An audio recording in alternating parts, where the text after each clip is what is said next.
Hello and welcome to the Esports Bulletin, episode 57 for August 20th, 2012. I'm your host, Sam Carlson from SpawnRoom.com. The Esports Bulletin is a daily recap of all news since the last episode, offering you the fastest way to get caught up with esports, along with building an archive of esports history. Starting this off, as always, with event news. In episode 54, I mentioned that Inferno Online and SteelSeries were uniting to host a Counter-Strike Global Offensive tournament for this weekend, August 25th through the 26th. The participating teams list has now been released, featuring top teams along with the newly formed NIP, mentioned in episode 49. Russian organization HardMode.tv has announced the Clan Wars Hard Mode Cup for Dota 2, a series of monthly tournaments with a roughly $1,000 prize pool. I feel like I said Dota 2 really weird right there. The first iteration of this tournament is entitled First Blood, and registration runs September 1st through the 15th, with the actual matches being played the last weekend of September. Tournament dates after this are not currently set, but we can assume that they be in a similar format. And don't forget that this coming weekend is the Major League Gaming Summer Championship. Lots of StarCraft 2, League of Legends, Soul Calibur, and Mortal Kombat incoming, plus exhibition tournaments for Skullgirls and Virtua Fighter 5.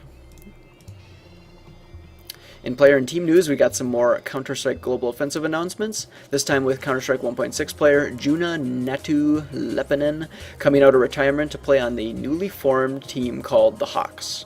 Two notable players are also joining alongside him, Counter-Strike Source veteran Samuel God Rasanen and WinFact player Alexei Alu Jali. It should also be noted here that Nadu hasn't stated his intentions, like coming out of retirement. He may just be playing for fun, but you know, I guess you never know. Maybe he'll get really into it and come back to competitive play. In episode 40 and 43, I mentioned League of Legends Team 4-0 having some issues and losing two players. They've now temporarily filled the gap with Patrick Locus Miller, mentioned in episode 27 for being removed from Team Dignitas, and Christian the Rain Man Common. This will create their 5-man team for MLG Summer Championship this weekend, and hopefully earn them a place in the League of Legends World Championship regional qualifiers at PAX Prime the following weekend, August 31st. If you didn't know that, competing teams for League of Legends at MLG this weekend can earn points, I guess, that can get them into the World Championship that's hosted by Riot. European gaming organization Fnatic has released a teaser video that alludes to them picking up a North American Dota 2 player, with the full announcement presumably coming sometime this week. So speculation is pretty wide as to who it is and who they'll be replacing on the current roster. I mean, I think they have one temporary player on their team, so I would assume it'd be that guy, but I guess we'll find out later. Recently formed European gaming organization Western Wolves have announced that their racing division has dissolved due to players moving back to their former team NX Gaming. We don't hear about that kind of stuff very often. I mean, there are Trackmania tournaments and stuff, but I don't know. That and FIFA don't really make it to the front of esports news very often, so it's unique.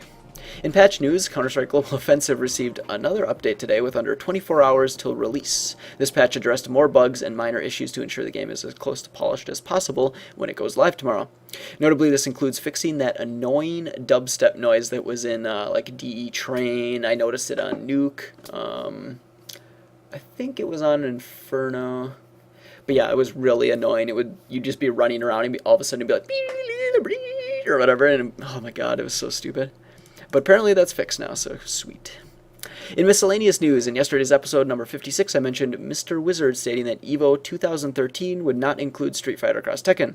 A response from Capcom's Senior Vice President Christian Svensson stated that Capcom would continue supporting the game and that they have little control over whether the games are retired or supported at events like EVO. So, obviously, I mean, apparently they had a bunch of threads that were like, what are you going to do, blah, blah, blah, and they're like, what?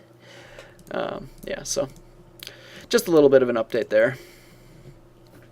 Some people have been speculating that Guild Wars 2 might have a competitive scene, and today I saw some tweets by Ask Joshi from IGN, and others about Yaxbend being the place where it's at for esports. I don't know. Just thought I'd throw that in there. I don't even know if that's really constituted as esports news, but yeah. Actually, in the first Google search I did for Guild Wars 2 esports anyway, like one of the first threads was Guild Wars 2 is not going to be an esports game, and then they gave some reasons as to why. But if you are planning on getting the game, it does come out August 28th, and I think if you get it right now, you can start playing immediately. So. All right, concluding this episode, just remember to check out spawnroom.com/blog, which was recently launched, and it will have posts. I post all the esports bulletins there with, like a little description and whatnot.